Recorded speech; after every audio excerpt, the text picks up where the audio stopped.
개인적으로 이제 뭐 재밌었던 장면이라고 하면 그렇고 좀 섬뜩한 장면이라면 섬뜩한 장면인 건데 이번에 그 비상계엄 선포할 때 네. 충암파라고 얘기하잖아요. 네, 충암파라고 충암파. 해요. 그러니까 조폭이라는 얘기지. 특정 고등학교가 이제 파벌을 형성해가지고 계엄을 주도했다는 건데, 그러니까 이번에 그 계엄 포고령이 어마무시했잖아요. 내용 네, 자체가. 네. 물론 이제 처단한다. 네, 처단 이런 표현 나온 누가 썼을까 그랬는데 네. 부승찬 민주당 의원의 주장에 따르면은 그 충암파의 막내 여인영 방첩사령관 그 기획하에서 작성이 됐다는 것이고 그 내용이 이제 보니까 정상적인 기획과 작성과 법무 검토를 거치지 않았다 이런 얘기를 하더라고요. 여인영이야 네. 지가 알아서 쭉 쓴 게 아니라 옛날 네. 포고문들 갖다가 참고해서 계속 갖다 써서 조금 모디파이 했겠죠. 그런 상황인데 또 이제 그에 맞물린 뉴스가 뭐냐면 윤석열 대통령이 목요일 충암구가 어제 그 등교 복장 임시 자유를 안내 가정통신문을 배포했다는 거예요. 무슨 얘기냐면은 이제 학교 교복을 잠시간 안 입어도 된다. 진짜 뭔 난리예요 이게. 그러니까 학생들이 이제 그 쉽게 성난 시민들로부터 성화의 대상이 될까 봐. 그래서는 안 되죠. 네, 학교 차원에서 지금 이제 교복을 잠시 안 입어도 된다. 등교 복장을 자유로 한다 그러는데 네. 이게 진짜로 있을 법한 일입니까? 어딘가에? 정말 충암교 고의 그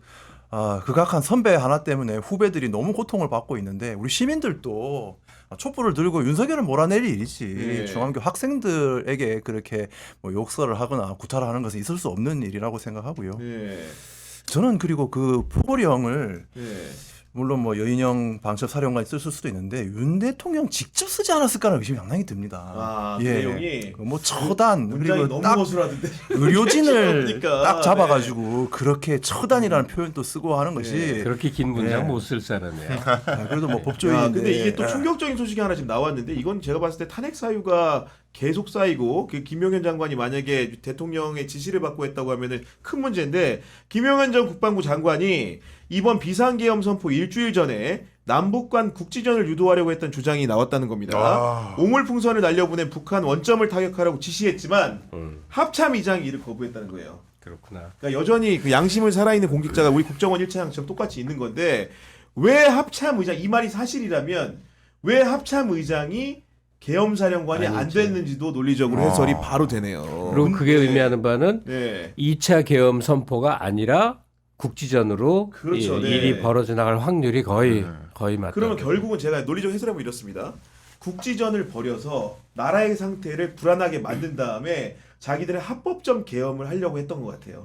근데 그게 합참의장이 거부해서 안 되다 보니까 결국은 비합법적인 방식의 외양을 택할 수밖에 없었고 그것들을 전격적으로 대통령이 결심하에 한 것이 아닌가. 그러니까 실제 말대로 계엄을 합법 외양을 갖추기 위해서 북한과의 싸움을 자청했던 게 아닌가라는 생각이 들어요. 근데 이게 너무 네. 제가 그 얘기가 화가 나는 네. 것이 미국하고의 관계를 도대체 어떻게 풀어나려고 그런 짓을 하는지 모르겠어요. 왜냐하면 우리 지금까지 이 윤 정권에서 가장 사람들을 화나게 했던 것이 위안부 문제나 이런 것들에 대해 아주 일본의 굴종 외교를 했잖아요. 네. 그때 맨날 하는 얘기가 뭐냐면 지금 일본하고 관계를 정상화해서 한미일 삼각 외교를 만들지 않으면 변화된 새 시대의 안보 질서를 구축할 수 없다고 네. 미국이 원한다. 그런 식으로 해서 우리 과거의 역사들을 부끄러운 그 아픈 역사들을 다 그렇게 왜곡시키고 뭉개버리고 반대하는 세력도 또 이상한 색깔 논리로 막 공격하고 그랬단 말이에요. 그렇게 해서까지 미국하고의 관계를 정상화하겠다고 무슨 거기에 목숨 건 사람처럼 얘기하다가 이제 와가지고는 국지전을 벌인다는 둥. 이번에 계엄 때문에 미국에서 얼마나 화가 났어요. 네. 그게 지금 미국하고 관계 어떻게 풀어갈 거예요? 아니 그러니까 통상의 압박이 들어오던 외교 갈등이든 이제 그걸 개의치 않고 생존하고 싶다는 의지의 표현 같아요. 설사 미국하고 사이가 나빠져도 그러면 어디까지 계획했을까라고 생각을 하면 예컨대 계엄 발동해서 병사들 동원하고 해서 국회 해산까지는 우리가 지금 공개적으로도 얘기하고 있는 거잖아요. 그렇죠. 네. 22대 의원 수가 너무 야당이 많고 이것들이 너무 말 안 듣고 싸우니까 해산시켜 버릴래. 해산시키려면 선관위 자료 뒤져서 부정선거 증거를 찾아내든가 증거가 없으면 증거를 만들어내든가 어쨌든 이제 국회 해산을 한다. 그러면 당장 우리 상식적으로 국회를 해산해서 새로 선거를 한다고 국힘이 이기냐고. 더 심하면 심하지. 그렇겠죠. 예. 그러니까 그렇다면 그러면 개헌을 하려는 거겠구나. 그러니까 기상천외한 생각을 하겠구나. 22대 국회 해산과 더불어서 개헌 천명을 해. 그러면 어떤 개헌이 되겠는가? 윤 자기 세력은 계속 권력을 갖고 있는데 네. 지금 같은 현행 대통령으로는 도저히 안 될 거란 말이에요. 그러니까 아마 추측건데 이원 집정제 같은 걸 것 같아. 그러니까 외교나 명목상 대통령 국가수반으로 윤이 남고 그다음에 검찰에 파견한 사람이 내치를 책임지는 총리제. 네. 그러니까 7공화국 개헌을 한 다음에 도저히 민주진영에는 있지 않는 기괴한 국힘이 그러니까 민주당이 확 수가 쪼그라들 수밖에 없고 검찰을 중심으로 한 세력 옛날에 군인들이 이제 입법사법 행정을 다 먹어버렸잖아요. 아마 그런 식의 개혁 그들의 의미로 네. 개혁이란 걸 하려고 하지 않았을까? 네. 그 저는 지금- 이 선관위에 쳐들어가는 걸 보면서 말씀하신 것처럼 이 국회 해산이라는 것이 분명히 보이는데 더 구체적으로는 민주당을 거의 해체시키려고 한 거다라는 생각을 저는 합니다. 맞아요. 네. 여기서 지금 어떤 자료를 가져간 다음에 그 자료가 뭐 실제로 뭔지는 이제 발표하기 나름인 거죠. 네. 아무렇게나 발표를 하면서 봐라 민주당이 조직적으로 부정선거를 막 수백 건씩 했다라고 네. 하면은 이 정도는 의원직 박탈이 넘어서 정말 민주당을 정당 해산을 시켜버릴 수 해산시키려고 있는 그런 일이죠. 물론 뭐 우리나라에서는 헌재가 그걸 결정하는 사안이기는 하지만 뭐 이런 사안이 쿠데타 같은 것으로 네. 무력화된다면 무슨 일을 벌일지 모르는 거고 그래서 민주당과 그런 진보 야당들을 거의 해체 수준으로 무산시켜 놓고 네. 그 다음에 이제 계엄을 풀면서 완전히 국힘 주도의 선거를 해서 보수 장기 독재까지도 꿈꿨던 게 아닌가라는 저는 좀 생각이 들어요. 그러니까 선관위 중에서도 이제 정보관리국 과천청사에 정보관리국 서버 전산실에 들어갔다는 것이고 기본적으로 여기에 사전투표 관련된 정보가 보관되어 있다는 얘기가 있는 건데 저는 거꾸로 좀 묻고 싶어요. 그러면 부정선거라는 게 어떻게 한 번씩 이렇게 따로따로 하나 봐요. 그러니까 무슨 어떤 선거는 여당이 어떤 선거 야당이 이기는데 지난 대선은 부정선거가 아니고 지난 총선은 부정선거고 이런 무슨 회귀한 논리입니까 이게? 그러니까 부정선거론을 일부러 들어보세요. 네. 바보라도 말도 안 돼. 그래요? 그냥 인지 부조화예요. 아니, 생각 자체를 안 하니까 저는 같은 경우에는 네. 말 자체가 모순이죠. 이- 선거 이게 관리를 인지부조야. 정부가 했는데 네. 말도 안 되는 소리야. 그러니까 그 인지부조화라는 게 저는 이제 대구에 있다 보니까 진짜 현실적으로 느끼는 네. 게요. 대구 분들 중에 이제 보수 쪽에 아주 기울어 있는 사람들의 생각이 아니 도대체 나도 그렇고 내 가족도 그렇고 내 주변 사람들 전부 윤석열 좋아하는데 국힘 좋아하는데 선거가 이렇게 나올 수가 있어? 이게 인지부조화인 거예요. 이걸 해결하는 방법이 부정선거론이에요. 아유 그런 상황이다 보니까 아까 말한 대로 그 북한의 국지전 도발을 하려고 했다는 주장은 민주당이 이제 이기현 의원이 했던 거였는데 보니까 이제 당시에 이런 MBC 보도에 따르면 이렇습니다. 그 김명수 합참의장이 김용현 전 국방부 장관 지시에 반대했고 김 장관이 김 의장을 크게 질책한 것으로 알려졌다. 전쟁을 우려한 김명수 의장은 뜻을 꺾지 않았고 이승호 합참 작전본부장마저 반대하자 실제 행동으로는 옮기지 못한 것으로 전해졌다. 이런 거거든요. 야 만약에 이게 진짜 사실이라면은 제가 보기에는 그냥 지금도 당연히 그렇지만 빠르게 뭔가 조치가 있지 않으면 안 될 것 같아요. 그야말로 네. 반국가 세력인 거예요. 전쟁을 일으키려고 한다는 것 자체가 네. 자기가 반국가 세력이 되는 거예요. 그러니까 똥인지 된장인지 꼭 찍어 먹어봐야 맛을 아냐. 이제 그 얘기 우리 하잖아요.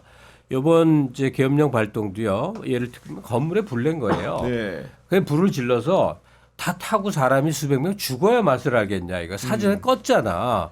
근데 불을 지르는 목적이 있었단 말이에요. 앉아 지르면 이번에 껐는데 계속 있냐고 또 지른단 말이에요. 네.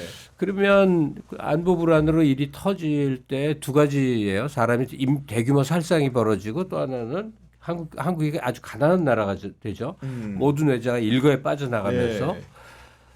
그런데 그런 상황이 만에 하나 벌어졌을 때를 구체적으로 시뮬레이션 머릿속 상상으로 하면요. 저는 네. 옛날에 그 미국 국방성이 아니라 국토부라고 또 있더만 국토부에 거기서 낸 자료를 옛날 시사 월간지 두껍게 나오잖아요. 거기서 번역해서 한번 전제한 적이 있어요. 그러니까 장사정포 한 하루 이틀 가면 300만 서울 시민 먼저 죽고 시작하는 거 얼마나 끔찍한지를 민주당이 홍보 좀 해야 돼. 그러니까 국지전이 이제 수도권 중심으로 일어나면서 일정 기간 교전이 일어나서 초토화됐을 때 도대체 어떤 일인지가 되는 게 앞으로 가난하게 산다는 게 어떤 삶인지에 대해서 네. 진짜 얘기를 해야 돼요.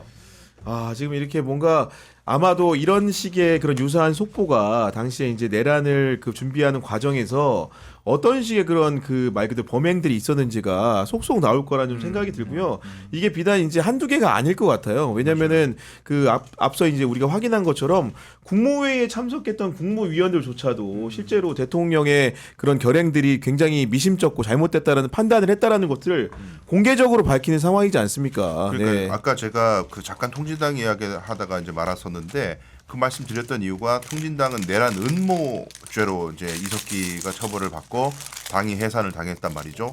그때 당원들끼리 회의하다가 얘기 나왔던 걸로 녹취나 이런 것 때문에 이제 기소가 되고 문제가 됐는데 방금 말씀하신 거 오늘 계엄령을 떠나서 그 전에 만약에 선제 타격을 먼저 하고 근데 선제 타격을 한 것이 북한에 대한 대응이라기보다는 본인들의 정치적 이해관계와 이속을 차리기 위해서 계엄령을 만들기 위해서 전시 상황을 자기적으로 만들었다. 그러면 이건 완벽한 내란 음모예요. 하지 못했더라도 국지전 하지 않아도 네. 여기까지만 해도 내란 음모죄예요. 네. 근데 그거를 갖다가 멈추지 않고 다시 다른 방법으로 또 계엄령까지 가고 국회 헬기 떨어뜨려서 본회의장 침입하려고 하고 국회의원 잡으려고 했다. 100% 1000% 내란이에요. 근데 여기까지 갔는데도 불구하고 여기 있는 국회의원들이 위헌인 건 알겠지만 탄핵은 하지 말자. 그럼 완벽하게 전부 방조범이에요. 그러니까 이게 도대체가 헌법을 수호하고 공정과 상식이라는 캐치프레이즈를 내걸었던 정권 창출의 명분들 다 사라지고 증발돼 버리는데 지금 아무리 거기에 덧치워서 화장을 해봐야 완전 트러블투성이의 얼굴을 어떻게 아름답게 다시 꾸며서 사람들에게 네. 이쁜 얼굴 봐달라고 할지 저는 굉장히 이해할 수가 없어요. 지금 이 시각에 이제 아마도 그 탄핵 표결하는 제적위원 수를 못 채웠기 때문에 그 당연히 이제 아마도 그 부결이 될 것 같은데 오늘 아마 역사에 뭐 기록되는 날이 될 것 같습니다. 12월 7일이라는 날짜가 그 결국 김건희 특검법도 그렇고 윤석열 탄핵소추안도 그렇고 아마도 국민들 상당수가 굉장히 분노하고 분개하는 사안이었음에도 불구하고 우리 정치인들이 민의를 외면한 날로 크게 남을 것 같은데 오늘 또 휴일임에도 불구하고 많은 분들이 여의도에서 정말로 많은 바람을 가지고 가시지 않았습니까, 선생님? 아니, 저도 이제 여의도에 있다가 뛰어왔잖아요. 그러니까 상심들이 많을 거, 정말 상심이 될 거고 또 분할 거예요. 어쩔 수 없어요. 내가 뭐라고 위로를 해드리고 뭐 그래요. 근데 이제 세상에 분명한 건 있는 거거든요. 그러면 이게 경험을 통해서 이제 분명해 보이는 건 뭐냐면, 저런다고 저들이 버티지 못해요. 윤이 저 체제를 유지해서 뭐 임기 말까지 절대로 못 끌어갑니다. 그렇기 때문에 오늘 부결이 된 거가 배경이 돼서 한 달 후에 거꾸로질지 석 달 후에 거꾸로질지 석 달보다 좀 더 걸릴지는 몰라요. 네. 그런데 안 됩니다. 저는 박근혜 시기에 그걸 봤었어요. 박근혜 때 계엄 관련 문건이 나와서 왜 실행 못했어?